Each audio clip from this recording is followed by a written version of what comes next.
Assalamualaikum warahmatullahi wabarakatuh. Alhamdulillahirabbil alamin wassalatu wassalamu ala asyrafil anbiya'i wal mursalin sayyidina Muhammadin wa ala alihi wa sahbihi ajmain. Amma ba'd. Yang kami hormati dosen pengampu mata kuliah ilmu kalam yaitu Bapak Fikri Farihin MPDI.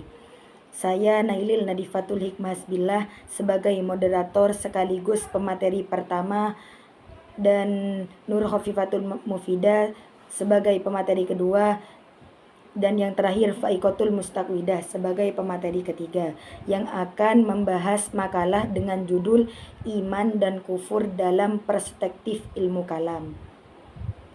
Baiklah, langsung saja saya akan memaparkan materi yang pertama dengan judul Definisi Iman dan Kufur dalam Berbagai Aliran.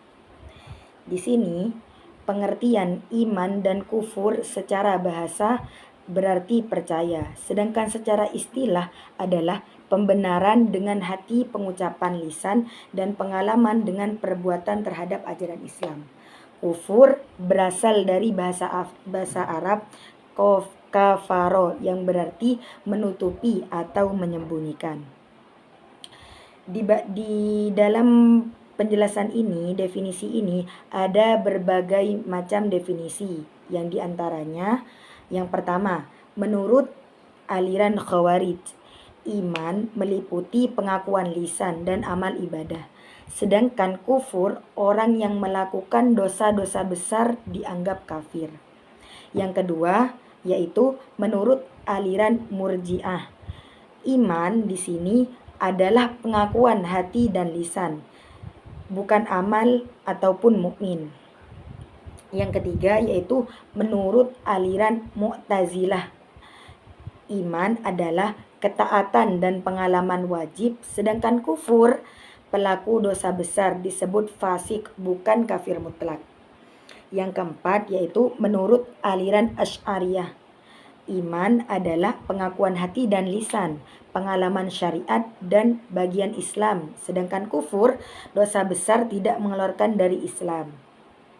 Yang kelima atau yang terakhir yaitu menurut aliran Maturidiyah, iman adalah meliputi hati dan lisan, sedangkan kufur, kekufuran terkait penolakan kebenaran, bukan dosa besar.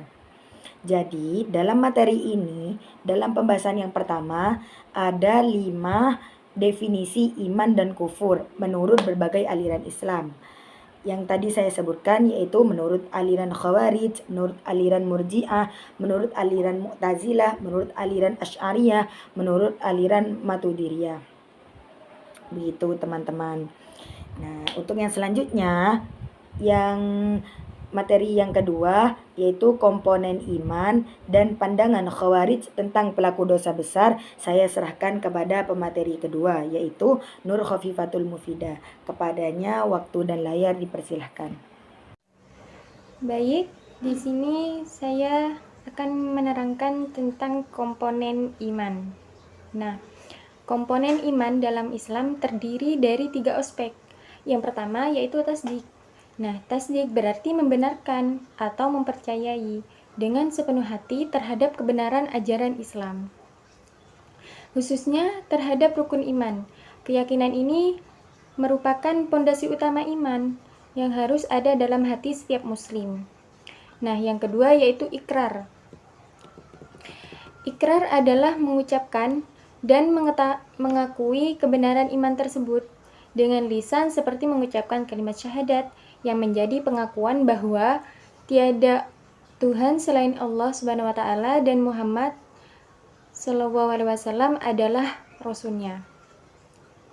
Nah, ikrar ini menunjukkan bahwa keimanan tidak hanya dari hati, tetapi juga diungkapkan. Nah, yang ketiga yaitu amal. Amal adalah realisasi dari iman yang diwujudkan melalui perbuatan dan tindakan nyata sesuai dengan ajaran Islam. Amal meliputi ketaatan kepada Allah dan Rasul-Nya serta berakhlak mulia. Nah, poin ketiga yaitu pandangan Khawarij tentang pelaku dosa besar. Nah, pandangan Khawarij tentang pelaku dosa besar, mereka meyakini bahwa pelaku dosa besar ini adalah kafir dan keluar dari Islam, sehingga wajib dihukum dengan siksa neraka kekal dan bahkan dibunuh jika memungkinkan.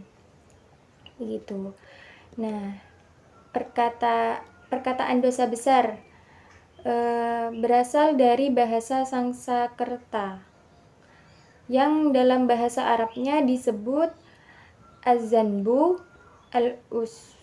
al-ismu, atau al-jurmu, yang menurut istilah para fuqaha, dosa adalah akibat tidak melaksanakan perintah Allah Subhanahu wa ta'ala yang hukumnya wajib, yang mengajarkan larangan Allah yang hukumnya haram. Gitu. Para fuqaha ini sepakat bahwa dosa besar adalah dosa yang pelakunya diancam dengan hukuman dunia, azab di akhirat, dan dilaknat oleh Allah Subhanahu wa ta'ala dan Rasulnya. Nah, persoalan yang pertama muncul dalam teologi Islam adalah masalah Islam dan kufur.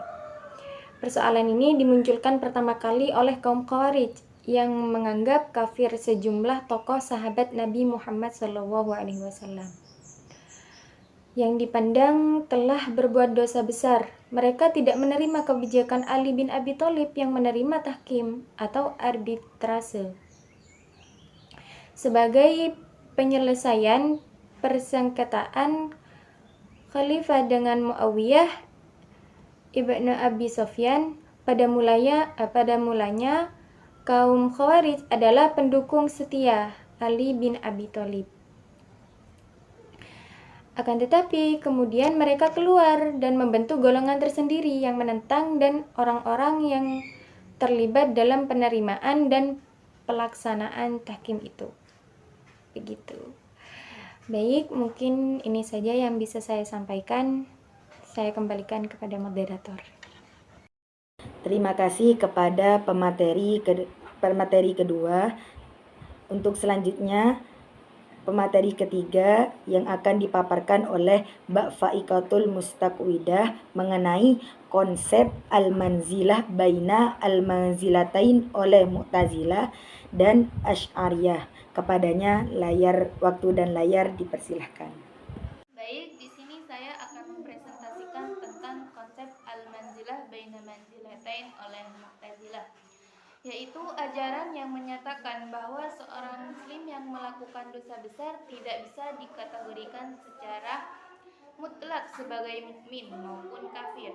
Orang tersebut menempati posisi di antara dua status tersebut, yaitu sebagai orang fasik atau orang yang berdosa besar namun tetap dalam lingkup Islam. Konsep al-manzilah baina manzilatain ini muncul sebagai solusi tengah antara dua pandangan ekstrim yang ada pada masa itu. Kelompok Khawarij yang menganggap pelaku dosa besar sebagai kafir, dan kelompok Murji'ah yang tetap menganggap pelaku dosa besar sebagai mukmin sepenuhnya. Wasil bin Atta, pendiri Mu'tazilah, memperkenalkan istilah ini untuk menegaskan bahwa pelaku dosa besar bukanlah kafir, tetapi juga bukan mukmin sejati, melainkan berada di tempat di antara dua tempat. Dalam sejarah Mu'tazilah, posisi ini juga berkait erat dengan konsep keadilan Tuhan yang menegaskan bahwa Allah tidak mengazab seseorang secara tidak adil. Oleh karena itu, pelaku dosa besar belum bertaubat akan mendapat balasan yang setimpal, yakni siksaan di neraka. Namun, siksaannya tidak seberat orang kafir. Selain itu, konsep ini juga menekankan bahwa pelaku dosa besar masih memiliki hak-hak tertentu dalam kehidupan sosial muslim, seperti menikah, mewarisi, dan dikuburkan bersama muslim lainnya, tetapi tidak berhak memegang jabatan sebagai penguasa atau imam. Asy'ariyah. Imam Asy'ariyah dalam pemikiran teologinya menyatakan bahwa iman itu terdiri dari 3 komponen utama, Yang pertama, keyakinan di hati. Yang kedua, ucapan dengan lisan. Yang ketiga, amal. Perbuatan dalam pandangan Asy'ariyah, iman bukanlah sesuatu yang statis, melainkan bersifat dinamis yang dapat bertambah dan berkurang sesuai dengan kondisi dan perbuatan seseorang. Dalam pandangan Asy'ariyah, iman bersifat dinamis dan dapat bertambah dengan amal berstatus serta berkurang dengan dosa dan berkemaksiatan. Hal ini menegaskan pentingnya amal perbuatan sebagai bagian dan kesempurnaan iman, sekaligus menunjukkan bahwa keimanan manusia tidak tetap dan selalu dipengaruhi oleh tindakan. Baik, itu saja yang bisa saya presentasikan. Saya kembalikan pada moderator. Baiklah, itu tadi pemaparan materi dari kelompok kami. Di sini saya sebagai moderator akan membacakan kesimpulan dari materi yang dipaparkan oleh kami. Iman dan kufur merupakan dua konsep pokok dalam ilmu kalam yang berkaitan erat dengan status keislaman seseorang. Para ulama kalam memiliki pandangan berbeda mengenai hakikat iman. Apakah cukup dengan tasdik atau pembenaran hati saja, atau harus disertai dengan ucapan dan perbuatan? Sementara itu, kufur dipahami sebagai penolakan terhadap kebenaran yang datang dari Allah, baik secara eksplisit maupun implisit. Secara umum, iman adalah kepercayaan yang kokoh kepada Allah, Rasul-Nya, dan ajaran Islam. Sedangkan kufur adalah penolakan terhadap keimanan tersebut. Perbedaan pandangan ulama seperti Murji'ah, Khawarij, Mu'tazilah, dan Ahlus Sunnah menunjukkan bahwa pembahasan iman dan kufur tidak hanya bersifat teologis, tetapi juga berimplikasi pada hukum dan status sosial keagamaan seseorang. Dalam ilmu kalam, iman dan kufur bukan hanya persoalan keyakinan pribadi, tetapi juga menjadi bagian dari wacana teologis yang mempengaruhi sikap umat Islam terhadap keberagaman, toleransi, dan batas-batas keimanan. Cukup sekian dari kelompok kami. Kami pamit undur diri. Lebih baik sadar diri daripada memaksakan kehendak sendiri. Izinkan saya berpantun. Jalan-jalan bersama ibunda, jangan lupa membeli good time. Terima kasih atas perhatian Anda. See you in the next time. Wassalamualaikum warahmatullahi wabarakatuh.